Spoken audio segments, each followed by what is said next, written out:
Students, तो video तो ऐसे अपलोड कर देते थे रात में ही बना करके, 1-2 बजे तक रात में चला जाता था, लेकिन आज देर हो जा रहा है। हिंदी मीडियम का वैसे ही देर थोड़ा हुआ इसलिए क्योंकि तबीयत थोड़ा खराब चल रहा है, लेकिन कोई दिक्कत नहीं है। अच्छे से आप पढ़िए, खूब पढ़िए अच्छे से, हमारे तरफ से कमी नहीं होगा। पीछे वाला चीज अगर थोड़ा लेट हो जाए, थोड़ा देर हो जाए वीडियो अपलोड करने में, तो आप पीछे वाला जो भी टॉपिक है जो पढ़ाया गया है उसको पढ़ते रहिए, है ना, क्योंकि सिलेबस ठीक ठाक लेके चल रहे हैं रेंज में। ऐसा नहीं कि हम लोग पीछे हैं, ठीक ठाक आगे हैं हम लोग, है ना। तो टेंशन नहीं लेना है, बस अच्छे से पढ़ते रहना है, कोई दिक्कत नहीं होगा मेरी तरफ से। थ्योरी, न्यूमेरिकल समझाने में जितने सारे कंटेंट्स हैं बहुत डिटेल में, है ना। तो बस अच्छे से पढ़िए। और पिछले लेक्चर में हमने आपको बताया था, याद कीजिए, पिछले लेक्चर में यही एंड किए थे। Electric, external electric field intensity आया था, याद है। और यहां पर सरफेस चार्ज डेंसिटी था सिग्मा, चार्ज था प्लस क्यू, और ये था डाइलेक्ट्रिक मीडियम बीच में, जो कि इंट्रोड्यूस किए थे, इसमें इंसर्ट किए थे, जो कहीं इसमें डाले थे, रखे थे, जो कहीं कंप्लीटली फील्ड है। तो याद है आपको कि यहां पर प्लस था तो यहां माइनस इंड्यूस हो रहा था। पोलराइजेशन हम कह रहे थे कि पोलराइज हो गए, ओके। और यहां पर प्लस क्यू था तो यहां माइनस क्यू पी था, यहां प्लस क्यू पी था, और इस प्लेट पर नेगेटिव चार्ज था माइनस क्यू। इसका surface charge density plus sigma, इसका माइनस सिग्मा, लेकिन इसका माइनस सिग्मा पी और इसका प्लस सिग्मा पी। तो याद कीजिए, इलेक्ट्रिक फील्ड इंटेंसिटी एक्सटर्नल ज्यादा था, ई नॉट ज्यादा था, और पोलराइजेशन वाला इलेक्ट्रिक फील्ड इंटेंसिटी लेस था, और रिजल्टेंट इलेक्ट्रिक फील्ड इंटेंसिटी आया था more minus less equal to resultant. ये सब हम पिछले लेक्चर में अच्छे से बताए हैं, फिर से हम आपको क्विक रिवीजन कराते हैं। ये हो गया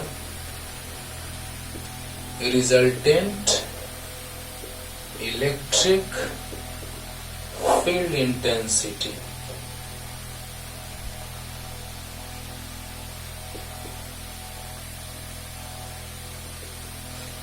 याद कीजिए बच्चों, बताए हैं पूरा, याद करो अच्छे से, एकदम इसको रिमाइंड कराते हैं, ध्यान दीजिएगा। ये है पॉजिटिवली चार्ज्ड प्लेट और ये है negatively charged plate, because this conducting plate is connected with the positive terminal of the battery, and this negatively charged plate means this plate is connected with the negative terminal of the battery. So we can say that this becomes positively charged and this becomes negatively charged. Positive वाला से तो positively charge, negative वाला से तो negatively charge. यहां तक clear. अब देखिए, इंडक्शन हो रहा है, कंडक्टिंग नहीं है, ये है डाइलेक्ट्रिक मीडियम, डाइलेक्ट्रिक मीडियम या डाइलेक्ट्रिक स्लैब कह दीजिए, स्लैब मतलब टुकड़ा, डाइलेक्ट्रिक स्लैब। क्लियर हो रहा है ना। ये बात हम समझाए हैं पिछले लेक्चर में, आप देखिएगा बहुत डिटेल में इसके बारे में पूरा का पूरा हम बायोडाटा ओपन कर दिए थे, है ना।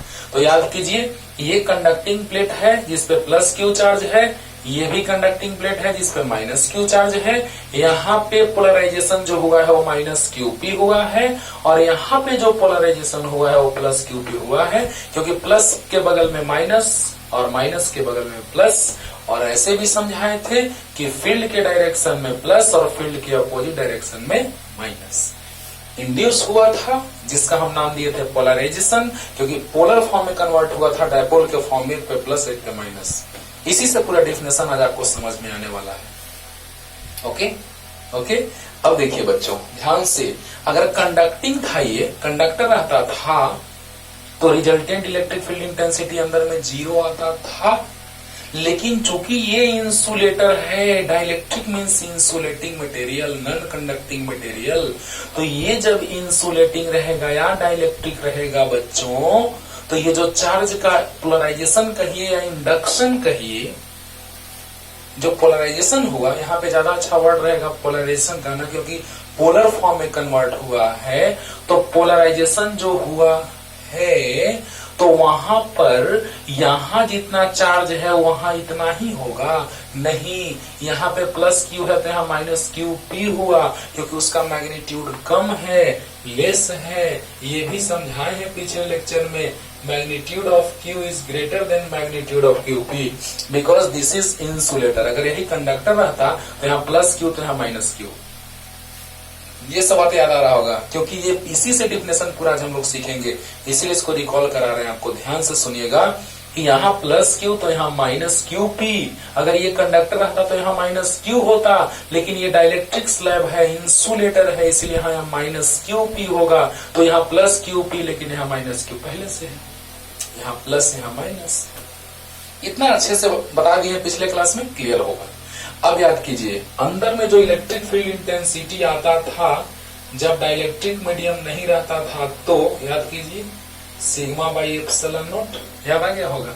अरे प्लस से अवे, ये प्लस है positively charge plate and this is negatively charge plate.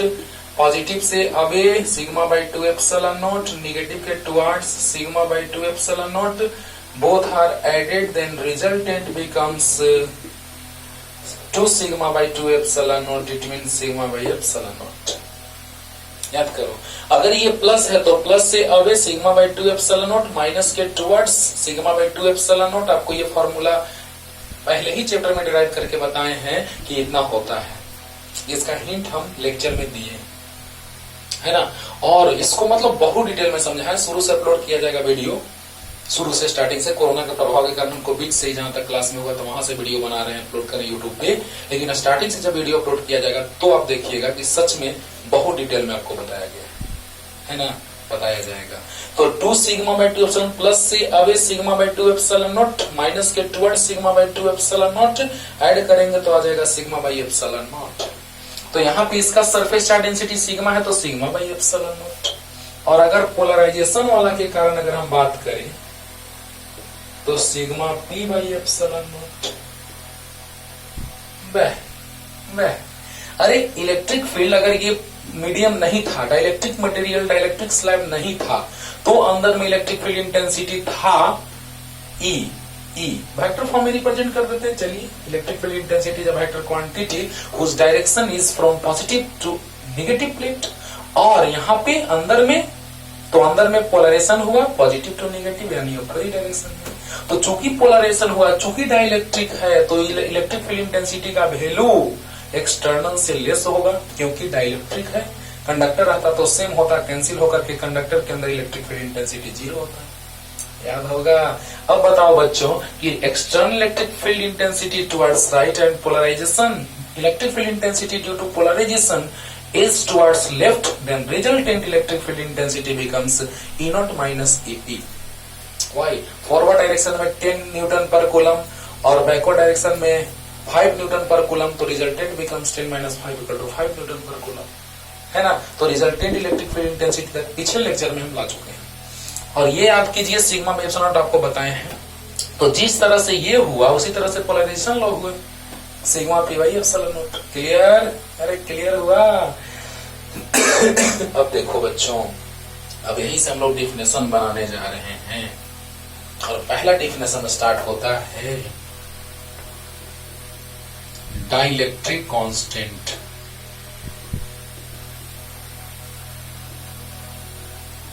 Slow लगे थोड़ा स्पीड बढ़ा के देख लीजिएगा, जितना स्पीड तक आप अपने आप को हैंडल कर सकते हैं पढ़ने में। कॉपी, नोटबुक और पेन निकाल के बैठिए और अच्छे से ध्यान से सुनते जाइए। पूरा का पूरा डिफिनेशन अभी आपको याद हो जाएगा, रटिएगा तो भूल जाइएगा, लेकिन समझ के पढ़िएगा तो कभी आप नहीं भूल सकते। कितना याद करोगे यार, है ना। समझ के पढ़ो। तो देखो, पहले लिख रहे डिफिनेशन तब समझा रहे हैं, यही से आगे डिफिनेशन कि ratio of external external electric field intensity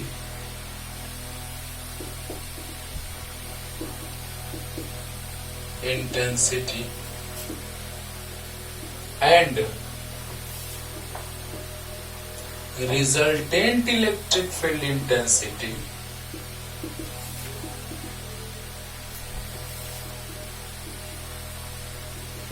when dielectric slab या मटेरियल या substance dielectric slab is introduced, मैंने उसमें डाल दिया, रख दिया, slab is introduced between the plates of capacitor। अब कैपेसिटर एकदम दिमाग में सेट कर लीजिए, कैपेसिटर बार बार बोल रहे हैं, क्या बोल रहे हैं कि दो पैरेलल प्लेट, ये पैरेलल प्लेट कैपेसिटर कब बनेगा, जब दो सेम साइज के सेम एरिया के प्लेट जिन पे सेम मैग्नीट्यूड ऑफ चार्ज हो और वो सर्टेन डिस्टेंस पे प्लेस्ड हो। मान लिया जाए कि यहां पे डिस्टेंस इनके बीच का b है,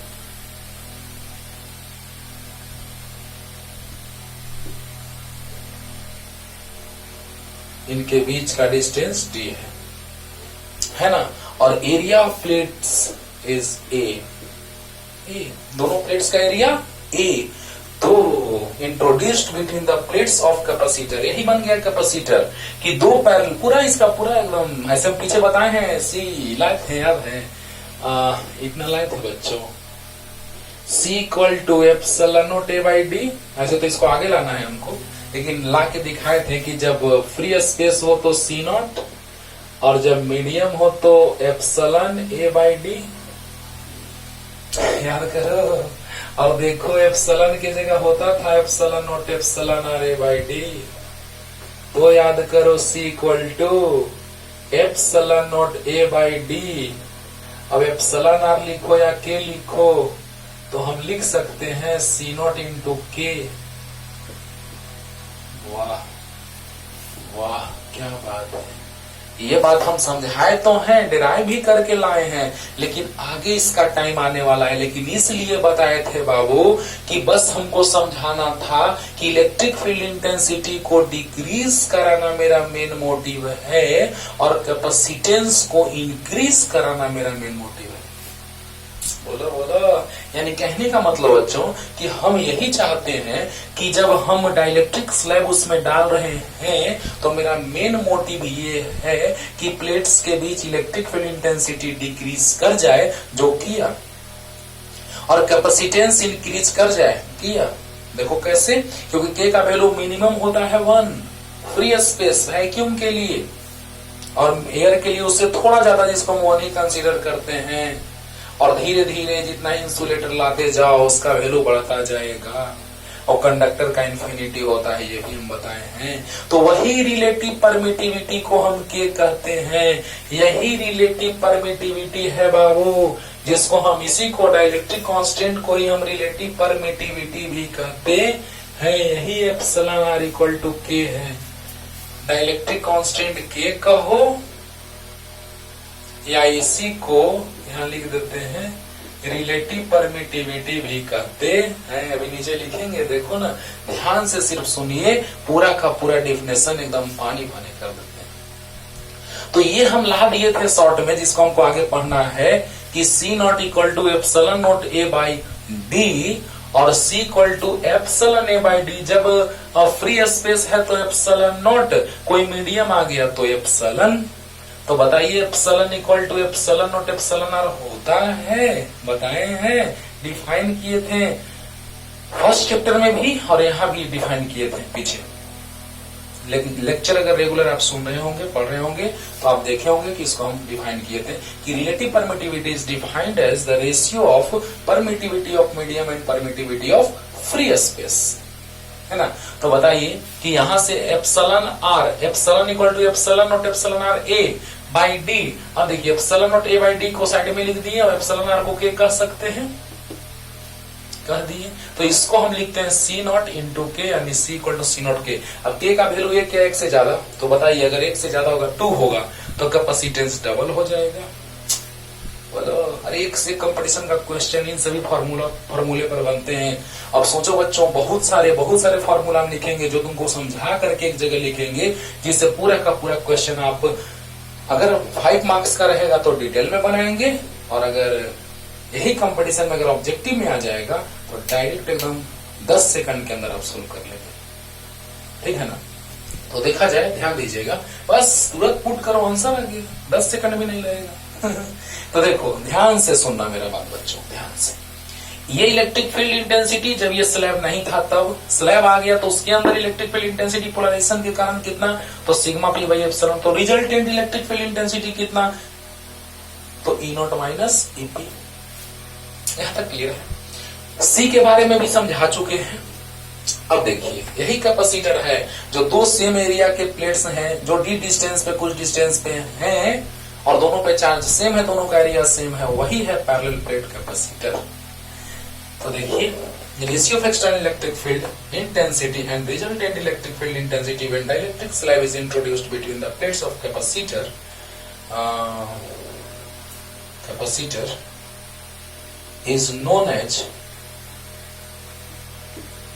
is known as dielectric constant,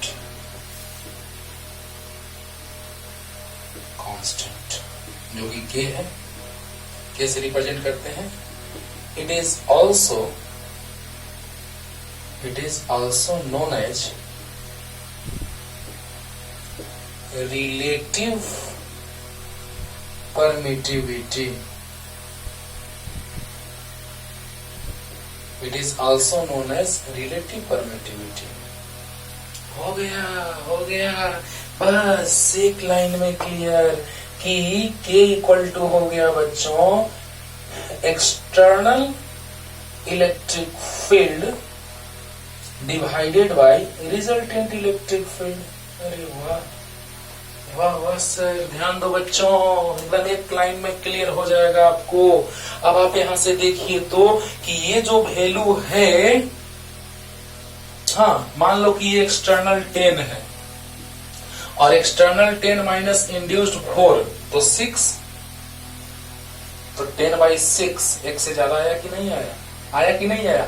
लेकिन पहले से अगर मीडियम नहीं था तो K का वैल्यू 1 था। फ्री स्पेस, K का value 1, free space, relative permittivity, बोलो फ्री स्पेस रहता तो बताओ कि अगर जितना इलेक्ट्रिक फील्ड एक्सटर्नल था उतना ही इंड्यूस्ड था, तो बताइए, ध्यान दीजिएगा, अगर हम लोग यहाँ पे बात करें, ध्यान देना कि जैसे ही यहाँ पे कोई मीडियम रहता है ना, मीडियम अगर है, आ गया है, तो अगर मीडियम आ गया है तो यहां पर अगर हम लोग बात कर रहे हैं तो E का वैल्यू डिक्रीज कर गया, यानी K का वैल्यू 1 से ज्यादा है। अब जरा सा सोचो, डिफिनेशन पे पहले हम लोग आ रहे हैं।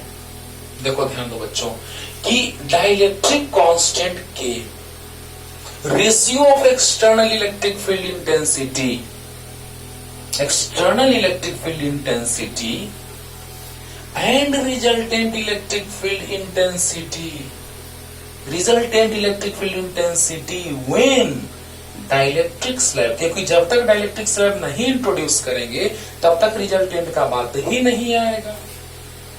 बोलो, अब बताओ बच्चों, ध्यान से देखना, ध्यान से, कि अगर हम लोग बात कर रहे हैं, प्लीज ध्यान से सुनिए, ई नॉट माइनस ईपी, इसमें हम कुछ और बात बताने वाले हैं, ध्यान से सुनते रहना कि कैसे रिलेटिव परमिटिविटी का वैल्यू कंडक्टर के लिए इनफिनिटी आता था, वो भी चीज हम यहाँ से आपको थोड़ा सा सिखला दे रहे हैं। बस ध्यान से सुनते रहिए कि ratio of external electric field intensity and resultant electric field intensity when, कब? जब डाइलेक्ट्रिक स्लैब इंट्रोड्यूस किए तब ना resultant electric field intensity. Resultant electric field intensity when dielectric slab is introduced between the plates of capacitor is known as dielectric constant. बोलो, it is also known as relative permittivity epsilon r। एकदम slow motion में ध्यान से सुन लीजिए, ratio of external electric field intensity and resultant electric field intensity when dielectric slab is introduced between the plates of capacitor is known as dielectric constant. Is known as dielectric constant. Is also known as, it is also known as relative permittivity epsilon r. बोलो, देख रहे हैं ना कितना आसानी से definition आप याद कर लिए। लेकिन एक बात सोचिए, जरा सा ध्यान दीजिएगा, जल्दी से पहले डिफिनेशन लिखिए ना, एक बात बताने जा रहे हैं जल्दी। एक बात तो क्लियर हम कर दिए, पहला नंबर कि जब डाइलेक्ट्रिक मीडियम डालेंगे, इंसर्ट करेंगे, तो ये पहले से मान लो इलेक्ट्रिक फील्ड इंटेंसिटी एक्सटर्नल 10 है और पोलराइजेशन के कारण आ गया 6, तो 4 आ गया, रिजल्टेंट 4 है ना। जितना भी मान सकते हैं, ऐसा नहीं है, इंड्यूस कुछ भी हो सकता है। तो बताइए कि 10 k इक्वल टू 10/10 एक्सटर्नल 10/10 से कम, मान लो कि 10 - 6 इक्वल टू 4, तो आ गया कितना 2.5, k का वैल्यू 1 से ज्यादा है। अगर कुछ नहीं रहता तो पोलराइजेशन का बात आता ही नहीं। बोलो, अगर कुछ नहीं रहता तो पोलराइजेशन का बात नहीं आता, और नहीं आता तो बताइए एक्सटर्नल इलेक्ट्रिक फील्ड और रिजल्टेंट भी उसी के बराबर, क्योंकि ये पोलराइजेशन के कारण कुछ नहीं, वही यानी कि 10 से 10 कैंसिल होके आ गया 1। अच्छी बात है, कुछ नहीं है यानी फ्री स्पेस एयर है तो 1 होता है। अरे वाह सर, सोचो सोचो, कंडक्टर के लिए भी समझाने, देखो ना, मजा आएगा, मजा आएगा, ध्यान देना। अगर कुछ नहीं है तो पोलराइजेशन नहीं हुआ, और पोलराइजेशन नहीं हुआ तो बताइए कि एक्सटर्नल इलेक्ट्रिक फील्ड इंटेंसिटी हम 10 मान लिए और पोलराइजेशन नहीं हुआ। नहीं समझ रहा है, मिटा के समझाता है। देखो, डायरेक्ट वही रहने देते हैं एक्सटर्नल। जल्दी से इसको उतार लो, क्लियर हो गया होगा definition. External electric field intensity और रिजल्टेंट इलेक्ट्रिक फील्ड इंटेंसिटी कब, जब डाइलेक्ट्रिक स्लैब इंट्रोड्यूस किए तब, दोनों के रेशियो को ही क्या कहा जाता है, रिजल्टेंट इलेक्ट्रिक फील्ड इंटेंसिटी के साथ जो रेशियो होता है एक्सटर्नल का, means external electric field intensity और रिजल्टेंट का रेशियो क्या कहलाता है, तो डाइलेक्ट्रिक कांस्टेंट कहलाता है। अब इसमें दो बात और, एक तो आपको हम डाइलेक्ट्रिक स्लैब लेके समझा दिए, और अगर यहाँ पे फ्री स्पेस रहता, कुछ नहीं रहता, तो बताइए k इक्वल टू E0/E है। अब बताइए कुछ नहीं रहता तो पोलराइजेशन नहीं होता, तो E का वैल्यू E0 - 0, पोलराइजेशन नहीं होता, तो कट के कितना गया 1। वाह, फ्री स्पेस के लिए k का वैल्यू 1 होता है, जिसको हम रिलेटिव परमिटिविटी भी कहते हैं।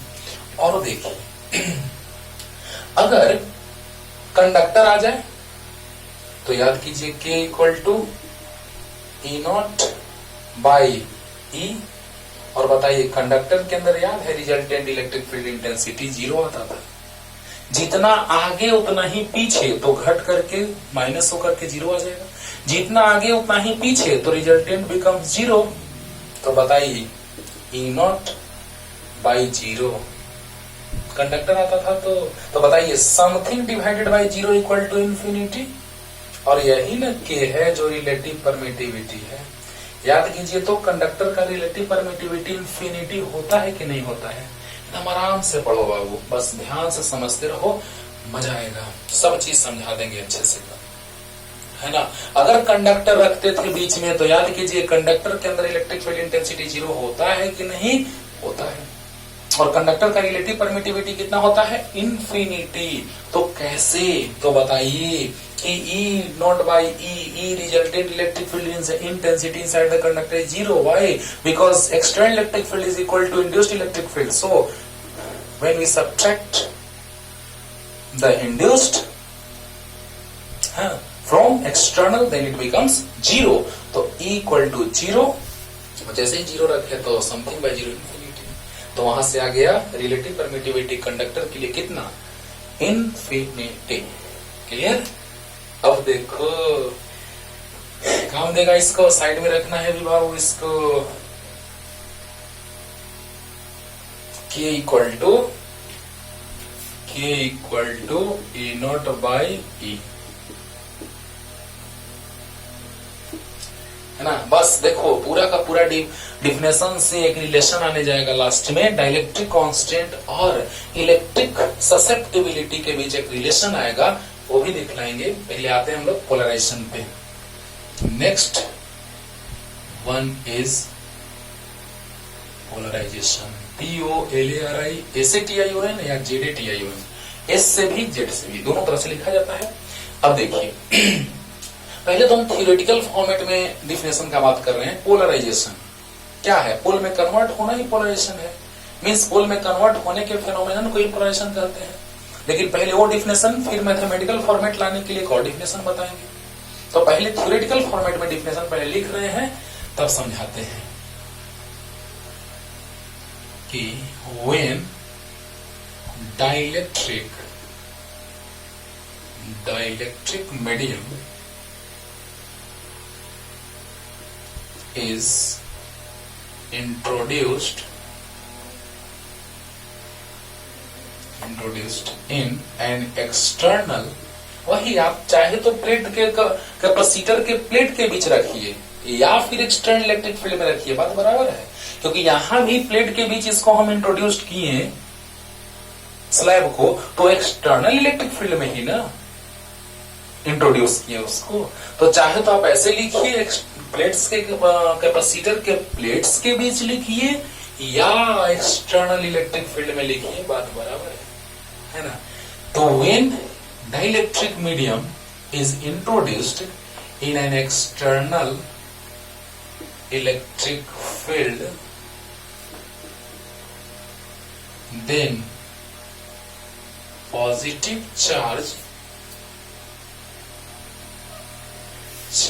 is induced in the direction of field and negative charge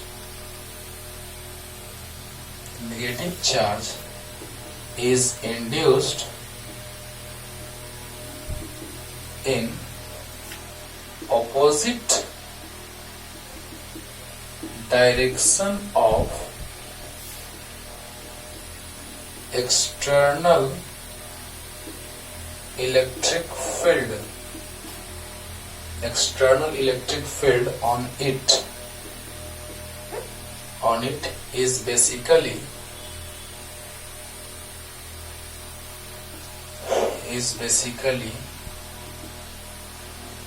an electric dipole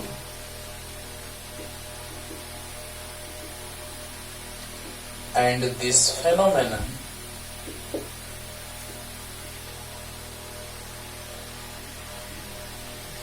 is known as polarization.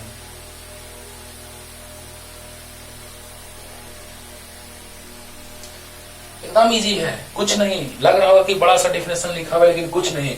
ये थ्योरेटिकल डिफिनेशन का फॉर्मेट है, मैथमेटिकल फॉर्मेट और आने जा रहा है जो मैथमेटिकली आपको दिखाई देगा कि सच में ये है सर। तो हाँ देखो ना ध्यान से, पहले देखो एकदम एक बार में याद होने जा रहा है आपको कि व्हेन डाइलेक्ट्रिक मीडियम या dielectric slab is introduced in an external electric field, then positive charge is induced in the direction of field and negative charge is induced in opposite direction of external electric field on it is basically an electric dipole and this phenomenon is known as polarization। देखो क्या है मतलब, इसको relate करें figure से clear हो जाएगा। when dielectric medium is introduced in an external electric field, then positive charge, देखो इस पे इंड्यूस हुआ positive charge in the direction of electric field and negative charge in the opposite direction of external electric field, then positive charge is induced in the direction of field and negative charge is induced in the opposite direction of external electric field. Positive field के direction में, negative field के opposite direction में field on it is basically an electric dipole। अच्छी बात है, dipole का formation हो गया। जितना माइनस चार्ज इंड्यूस हुआ उतना प्लस चार्ज तो डायपोल है ना।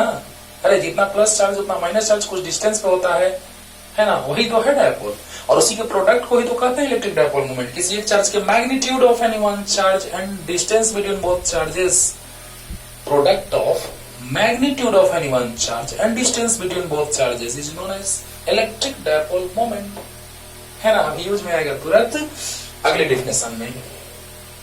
Electric dipole and this phenomenon is known as polarization. Phenomenon यही जो घटना घटित हुआ, पोलराइजेशन हुआ, पोल में कन्वर्ट हो गया।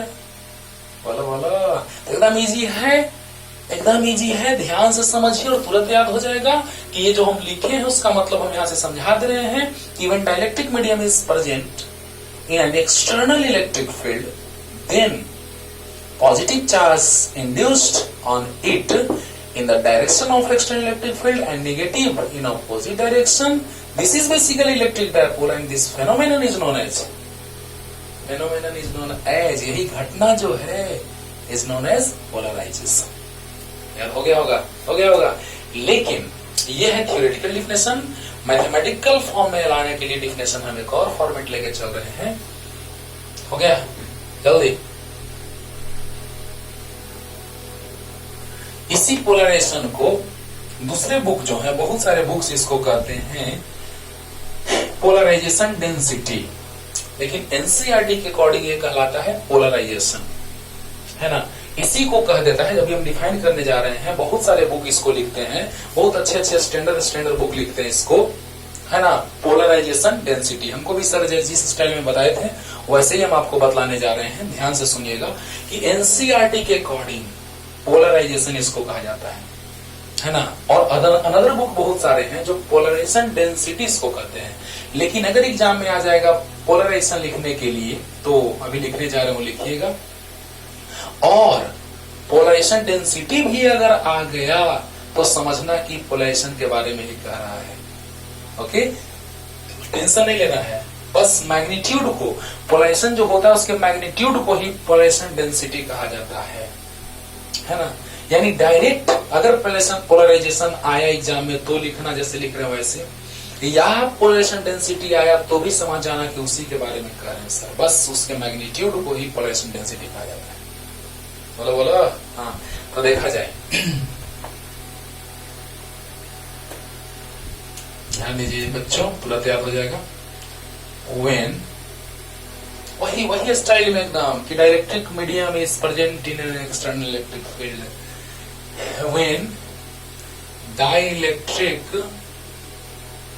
Medium is introduced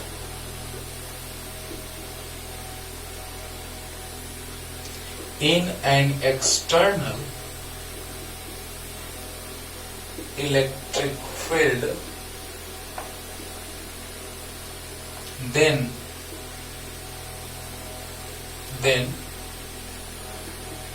its electric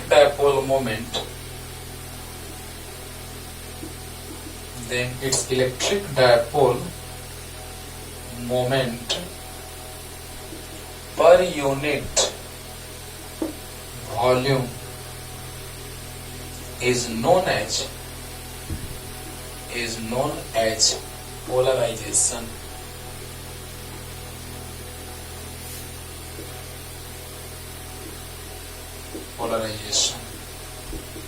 it is अगले डिफिनेशन से पता चलेगा कि वेक्टर क्वांटिटी है ना। It is a vector quantity, आज पता चलेगा कि कैसे वेक्टर है। It is a vector quantity which is represented by p vector।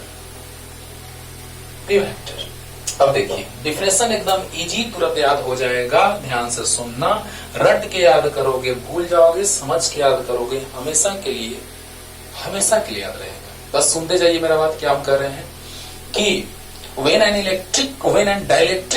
dielectric slab or dielectric medium is present in an external electric field, then electric dipole moment, dipole का formation होगा तो dipole moment भी होगा, because electric dipole moment is defined as magnitude of any one charge and distance between both charges के product, means Electric dipole moment is defined as product of magnitude of any one charge and distance between both charges.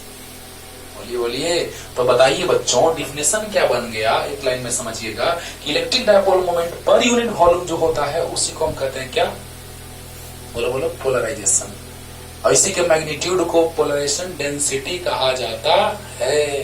ध्यान से सुनना, clear हो जाएगा। देखो बच्चों, when dielectric medium is introduced in an external electric field, then its electric dipole moment per unit volume is known as polarization. It is vector quantity is represented by P vector. एकदम simple, देखो ध्यान से, याद हो गया?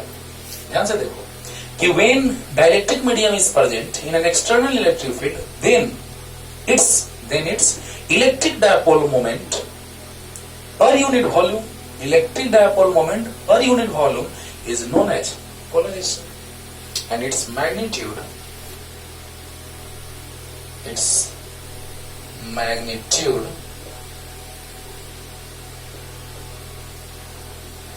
is known as polarization density. Actually polarization को ही polarisation density लिख देता है बहुत बुक में, तो आप उसके लिए टेंशन मत लीजिएगा। पोलराइजेशन जो हो रहा है पर यूनिट वॉल्यूम, कैसे लोग देखते हैं, mass per unit volume is known as density, नहीं लिखते हैं density equal to mass by volume, लिखते हैं ना। तो डेंसिटी मास बाई वॉल्यूम, समझिएगा बच्चों, हर एक बात को समझिए, कोरिलेट करके पढ़िएगा तो और मजा आएगा, है ना। कि density equal to mass by volume, तो पर यूनिट वॉल्यूम में डेंसिटी हो गया, तो इसलिए उसको पोलराइजेशन डेंसिटी भी कह दिया, है ना। पर यूनिट वॉल्यूम में डेंसिटी हो गया, यानी उसको डेंसिटी भी कह दिया। क्या दिक्कत है, क्योंकि ये 3 डायमेंशनल है बाबू, 3 डायमेंशनल। कैसे, वो समझिए। ये प्लेट्स हैं, उसका कुछ एरिया है, लेंथ इंटू ब्रेथ और इंटू हाइट, ये हाइट का काम कर रहे हैं, चलो मान लो। तो बताइए बच्चों कि ये area and area into gap distance, this is the volume. Gap जो है वो वॉल्यूम का काम कर रहा है, तो पर यूनिट वॉल्यूम हो गया, और पर यूनिट वॉल्यूम का बात होगा तो डेंसिटी का बात होगा। समझ में आ रहा है ना? हाँ, तो जल्दी से लिख लीजिए, तो डिफिनेशन क्लियर हो गया होगा कि जब इंट्रोड्यूस करेंगे डाइलेक्ट्रिक मीडियम तो electric dipole moment per unit volume जो होगा उसी को हम क्या कहते हैं, पोलराइजेशन या पोलराइजेशन डेंसिटी। तो जल्दी लिख लीजिए, इसको फैक्टर बोले हैं कि अगले डिफिनेशन में क्लियर करेंगे कि ये फैक्टर कैसे। जल्दी, एक और इसका डिफिनेशन है रे बाबा, जितना हो सकता है सब सिखला देंगे, तुमको एग्जाम में जो लिखना होगा लिख देना। यही लिखना, यही ज्यादा फेमस डिफिनेशन है। तो देखो, polarization equal to electric dipole moment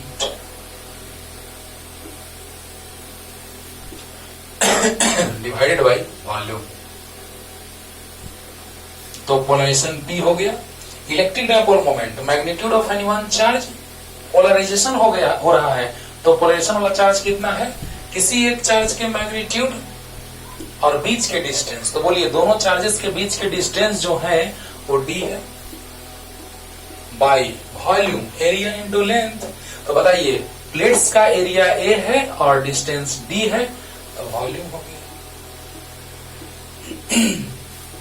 तो पोलराइजेशन इक्वल टू आ गया QP बाई A। ये आ गया पोलराइजेशन।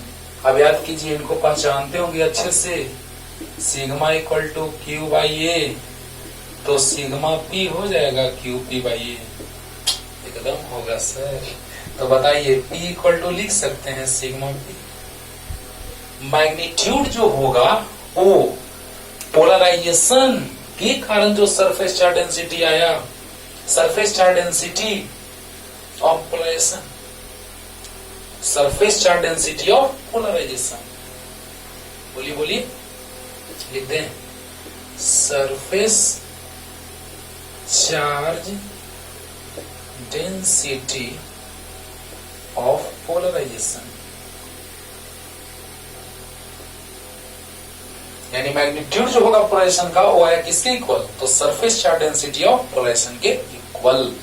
अरे एकदम आसान लगा होगा मेरे भाई, ध्यान से समझना कि polarisation defined as electric dipole moment per unit volume. तो electric dipole moment is defined as magnitude of any one charge और बीच के डिस्टेंस के प्रोडक्ट को, और वॉल्यूम एरिया इनटू लेंथ। तो एरिया प्लेट का ए और बीच का डिस्टेंस डी, डी से डी कैंसिल, आ गया P equal to sigma P। क्यों? क्योंकि सिग्मा इक्वल टू होता है Q by A, charge per unit area is known as surface charge density. तो पोलराइजेशन का चार्ज तो पोलराइजेशन का सरफेस चार्ज डेंसिटी, तो sigma P equal to Q P by ए।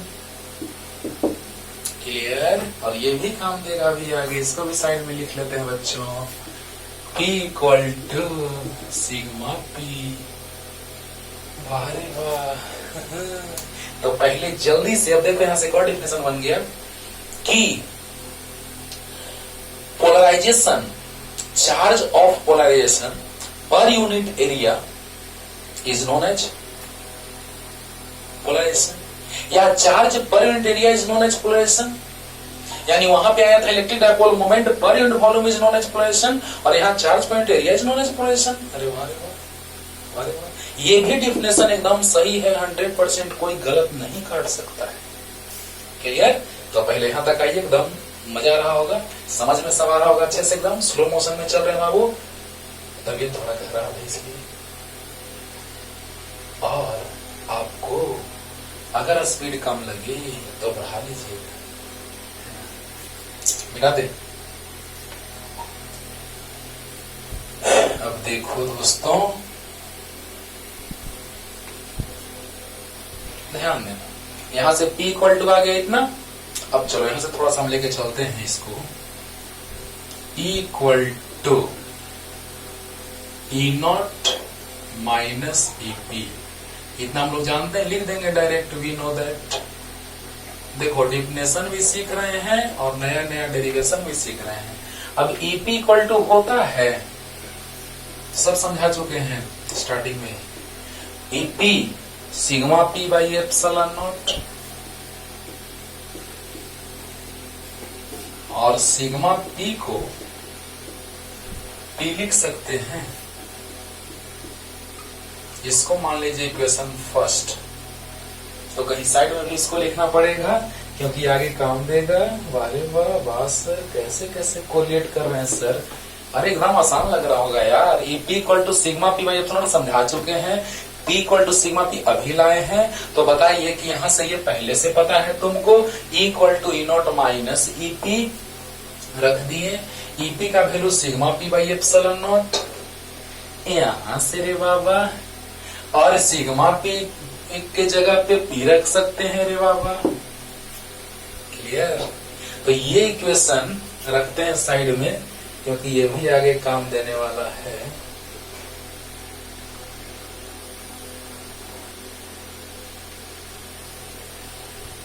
इसी को इक्वेशन हमने फर्स्ट कंसीडर कर लिया।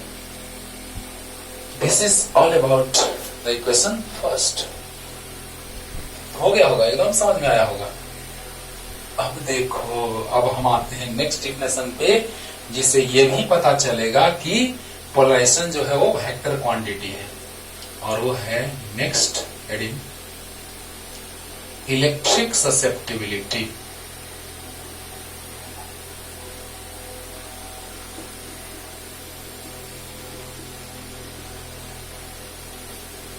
इलेक्ट्रिक ससेप्टिबिलिटी बहुत ही आसान डिफिनेशन और उतना ही ज्यादा इंपॉर्टेंट है ना। तो देखा जाए, ध्यान दिया जाए, समझा रहे हैं, ध्यान से समझिए, पहले पहले लिख रहे हैं तब समझा रहे हैं। When electric field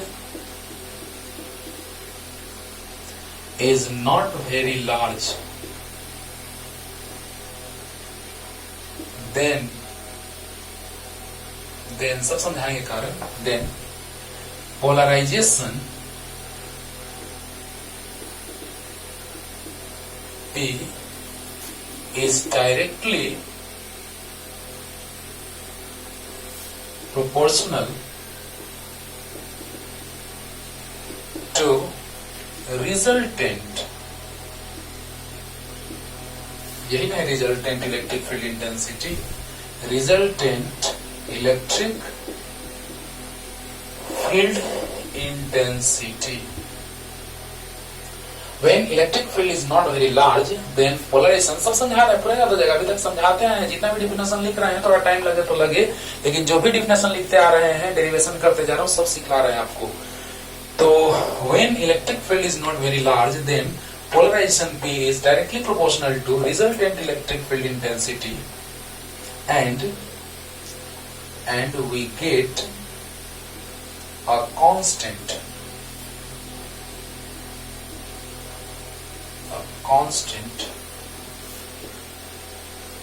which is known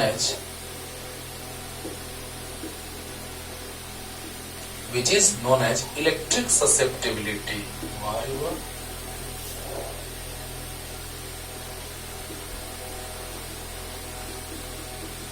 Which is known as electric susceptibility. It is represented by psi, दिखाता है CHI, है ना। इलेक्ट्रिक ससेप्टिबिलिटी है, कैसे होता है, ओमेगा, एंगुलर वेलोसिटी होता है जिसको हम रिप्रेजेंट करते हैं ओमेगा से, ओमेगा बोलते हैं इसको। उसी तरह से इसको साई बोलते हैं, स्काई भी बोलते हैं, जाई भी बोलते हैं, लेकिन ज्यादा फेमस वर्ड जो है इसका वो है साई, क्या, साई, जिसको लिखते हैं किससे, CHI, Sai. It is represented by Sai, which is dimensionless. Which is dimensionless. वाह, क्या बात है, क्या बात है। इस डिफिनेशन में भी बहुत दम है बाबू, एकदम ध्यान से सुनते रहो, मजा आएगा। When electric field is not very large, पहले इसका मतलब बता रहे हैं। याद है आपको, एक बकेट में जब हम लोग बकेट को फिल कर रहे थे, when a bucket is filled by the water, तो फिल कर रहे थे तो एक सर्टेन लिमिट के बाद ओवरफ्लो होने लग रहा था वाटर का, समझाए थे। Just in similar way, when we put the charge on the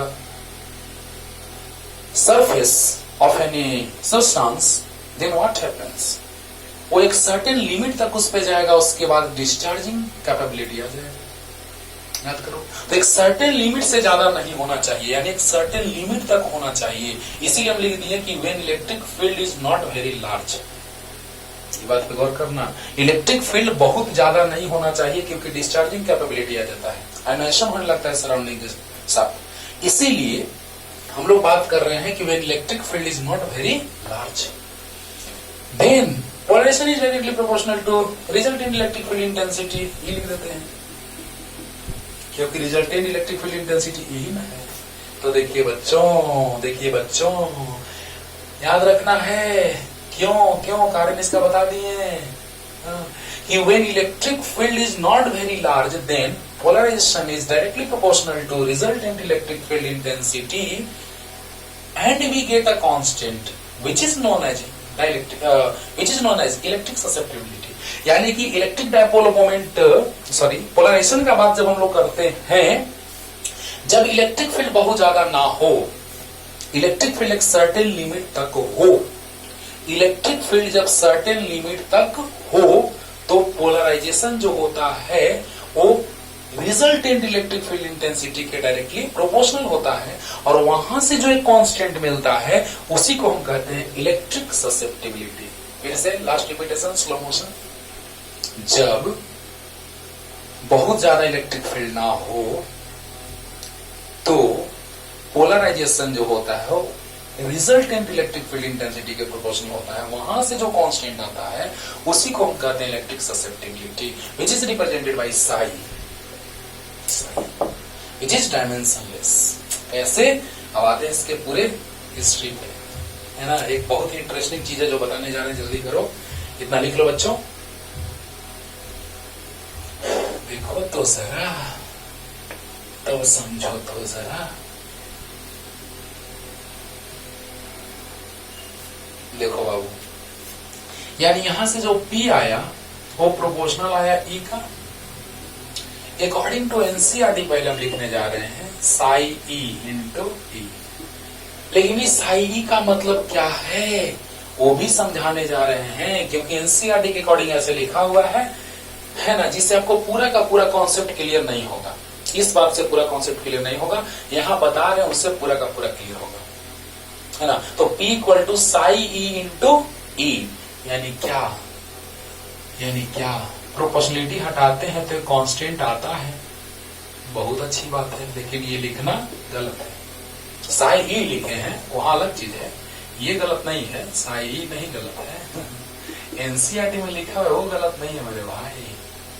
इसका मतलब हम ये बताएंगे क्या है, ऐसे डायरेक्ट लिखोगे तो गलत है ना। साई ई लिखा हुआ है ये सही है, एनसीईआरटी के अकॉर्डिंग जो है वो सही है, लेकिन इससे पूरा कॉन्सेप्ट आपको क्लियर नहीं होगा। लेकिन यहाँ पे आप सोचिए कि तब ठीक है सर हम डायरेक्ट ऐसे लिख देते हैं P is equal to psi into E, लेकिन ये गलत है। क्यों, अभी क्लियर करते हैं। यहां से हम प्रोपोर्शनलिटी हटा करके और साई के साथ एक नया टर्म लाते हैं, वही जो हम लोग पढ़े हुए हैं, क्या बोलो, epsilon naught permittivity of free space, permittivity of free space लाते हैं। क्यों, अभी पता चलेगा। इसको डायमेंशन लेस करने के लिए, है ना,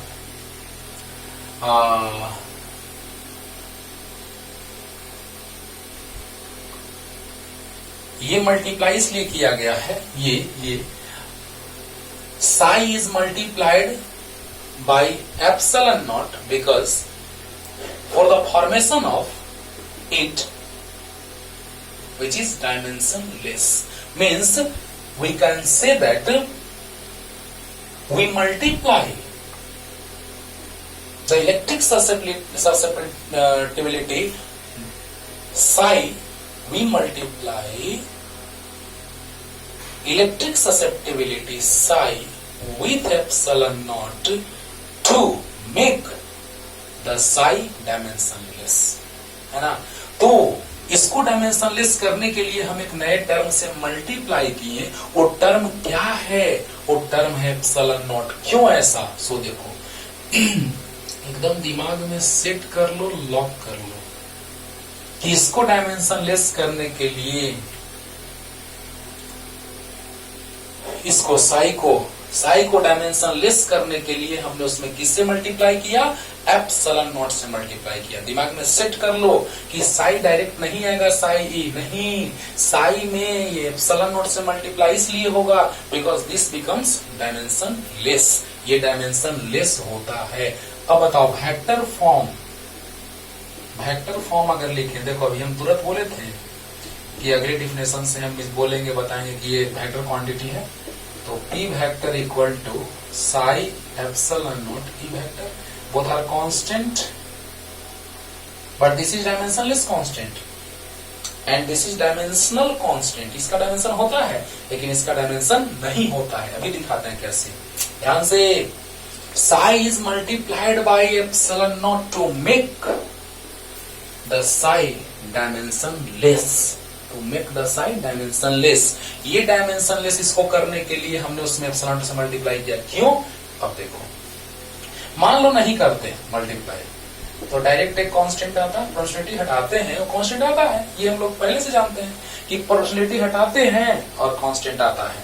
तो चलो यहां से क्या आ जाएगा, ये क्या है, polarization, electric dipole moment per unit volume, electric dipole moment per unit volume, यानी यहां से आ गया क्या, तो कूलम पर मीटर स्क्वायर। लेकिन इलेक्ट्रिक फील्ड इंटेंसिटी का ऐसा यूनिट क्या होता है, न्यूटन पर कूलम। अरे मैच कर रहा है, कोई हाल में नहीं मैच कर रहा है, यानी जरूर कुछ गड़बड़ है, समझो। P इक्वल टू साई अगर लिख देते हैं, क्योंकि प्रोपोर्शनलिटी हटा करके जो हम इक्वल देते हैं, एक कांस्टेंट आता है, उस कांस्टेंट का अगर हम लोग बात करते हैं तो वहां पर यहाँ डायमेंशनलेस इसको होना चाहिए इलेक्ट्रिक ससेप्टिबिलिटी को, और वो डायमेंशनलेस होने के लिए देख रहे हैं कि नहीं, अरे यूनिटलेस होगा, यूनिटलेस अगर आ जाता तो डायमेंशनलेस भी आ जाता। यहाँ पे ये टर्म, तो बताइए कि कूलम पर मीटर स्क्वायर, क्योंकि electric dipole moment per unit volume, तो coulomb metre by metre cube, तो कूलम पर मीटर स्क्वायर, और न्यूटन पर कूलम, तो साई यूनिटलेस नहीं आया, डायमेंशनलेस भी नहीं होगा, यानी गड़बड़ है। लेकिन देखो, अब देखो अगर ऐसा है तो देखो P equal to psi epsilon naught E. और देखते हैं P का तो पता है, LHS में चलते हैं। P का तो पता है कि होता है coulomb metre electric dipole moment per unit volume. तो आ गया क्या, कूलम पर मीटर स्क्वायर। और RHS में चलते हैं तो साई एप्सिलॉन नॉट ई, इसी को तो कांस्टेंट बनाना है। देखो आता है कि नहीं, एप्सिलॉन नॉट यहां से F इक्वल टू होता है 1/4 pi epsilon naught Q1 Q2 by R square. तो epsilon naught equal to 1/4 pi F into Q1 Q2 by R square. अब देखो चार्ज का coulomb coulomb coulomb square by newton metre square put कर देते हैं। साई का नहीं होता है, वही तो लाना है। और एप्सिलॉन का coulomb square per newton metre square into electric field intensity. ध्यान देना बच्चों, एकदम क्लियर कर रहे हैं, तोड़ के ला दे रहे हैं पूरा। एप्सिलॉन नॉट का आ गया यहाँ से 1/F equal to 1/4 Q1 Q2 by R square coulomb's law से। तो एप्सिलॉन यहाँ आ गया, F नीचे आ गया, चार्ज का coulomb coulomb coulomb square by newton metre square. और F इक्वल टू QE होता है, फोर्स का न्यूटन चार्ज का कूलम, चार्ज नीचे आ गया, यानी इलेक्ट्रिक फील्ड इंटेंसिटी का क्या हो जाएगा, न्यूटन पर कूलम। कूलम से कूलम कैंसिल, न्यूटन से न्यूटन कैंसिल, एक कैंसिल हुआ है कूलम, तो क्या आ गया, कूलम पर मीटर स्क्वायर आ गया। वही एक कूलम से कूलम कैंसिल, एक न्यूटन से newton cancel, coulomb per metre square आ गया। वही वाह, यानी कि एप्सिलॉन नॉट से हमने मल्टीप्लाई सिर्फ इसलिए किया कि साई जो है वो डायमेंशन लेस हो जाए। बहुत बड़ा बात है, बहुत बड़ा बात है बच्चों। तो जल्दी से इसको लिख लीजिए, लिखना चाहें तो रफ स्टाइल में यहाँ से रफली लिख लीजिए। इधर साइड में ये चीज, ये पूरा चीज यहाँ से लेकर के यहाँ तक पूरा साइड में लिख लीजिए।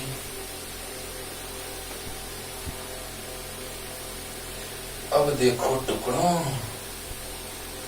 अब देखो इसको ऐसे भी डिफाइन कर सकते हैं। यहां से आ जाते हैं, देखो psi equal to P by epsilon naught E, इसको ऐसे भी डिफाइन कर सकते हैं एक लाइन में। राम, इसको भी किसी का काटने का औकात नहीं है। अरे देखो तो polarization per unit epsilon naught times of electric field intensity is known as electric susceptibility. Polarization per unit epsilon naught times of electric field intensity is known as electric susceptibility. आप ये भी लिख सकते हैं डेफिनेशन में। Clear? हाँ, तो जल्दी अब देखो यहां से P का वैल्यू भी आ चुका है और अब डायरेक्ट समी इक्वेशन से चलेंगे। P इक्वल टू भी लिख लेते हैं यहाँ पे कहीं पे। अरे सर इतना सारा चीज लिखिएगा सर।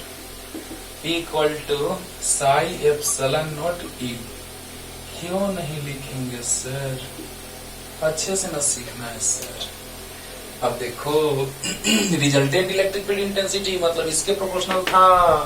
अब यहां से चलो फ्रॉम इक्वेशन फर्स्ट, देखो रिलेशन लाने जा रहे हैं बाबू।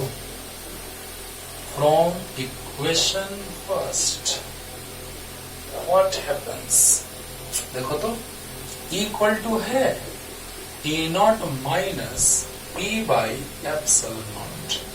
तो E equal to E naught minus P के जगह psi epsilon naught E by epsilon naught से एप्सिलॉन नॉट। इक्वेशन फर्स्ट को पहचानते हो ना, तो यस सर। P को पहचानते हो ना, यस सर। P के जगह पे वैल्यू पुट कर दिए ना, यस सर। कैंसिल हो गया ना एकदम सर। तो अब देखो तो E प्लस, इधर साई E है, इधर है LHS में। अब देखो E बाहर ले लेते हैं तो 1 प्लस साई, E के जगह लिख सकते हैं बाबू। देखो तो यहां से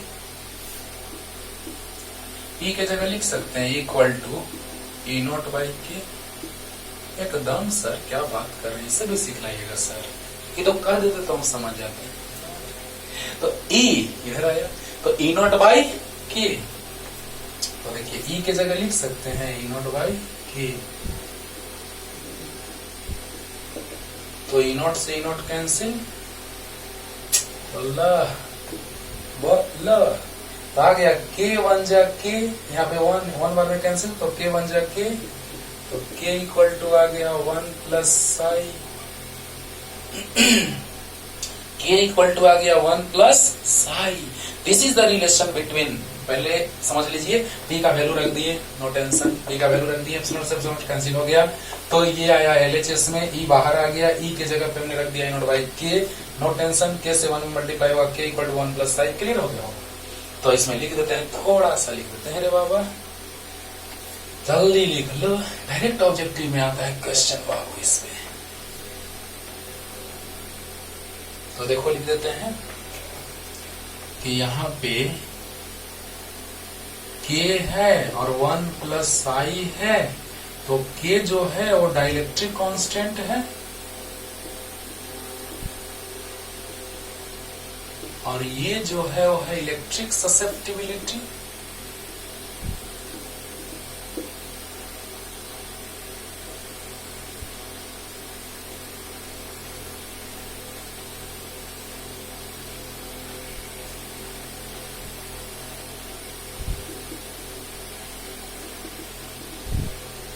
इलेक्ट्रिक ससेप्टिबिलिटी, अब देखिए डाइलेक्ट्रिक कांस्टेंट, इलेक्ट्रिक ससेप्टिबिलिटी, तो हम लिख सकते हैं कि this is the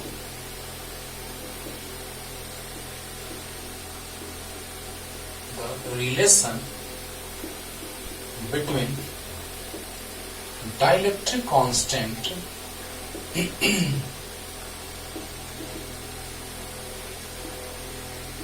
end electric susceptibility.